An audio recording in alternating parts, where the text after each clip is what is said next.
કિચનમાં. તો આજે આપણે બનાવીશું ફરાળી mix લોટની cake.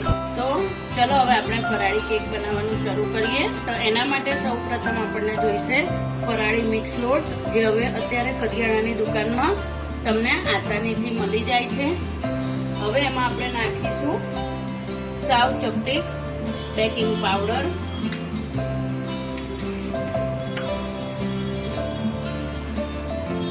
Half teaspoon baking soda,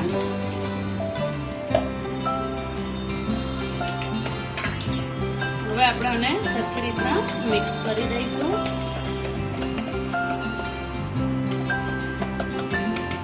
પછી તેમાં નાખીશું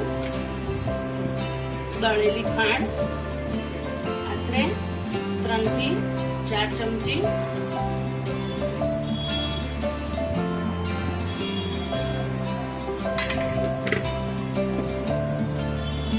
પછી આપણે નાખીશું તેમાં ઘી,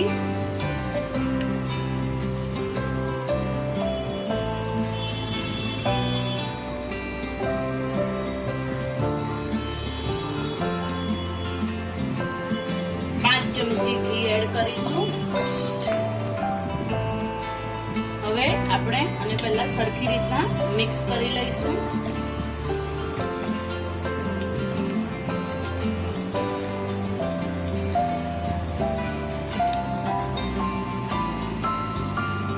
આ રીતનું સ્ટ્રક્ચર તૈયાર થાય એટલે આપણે એમાં જરૂર મુજબ દૂધ એડ કરીશું.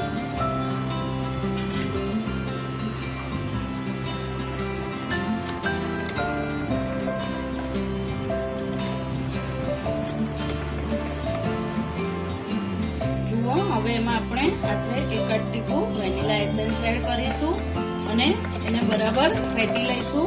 આ રીતની એની સ્ટ્રક્ચર હોવું જોઈએ.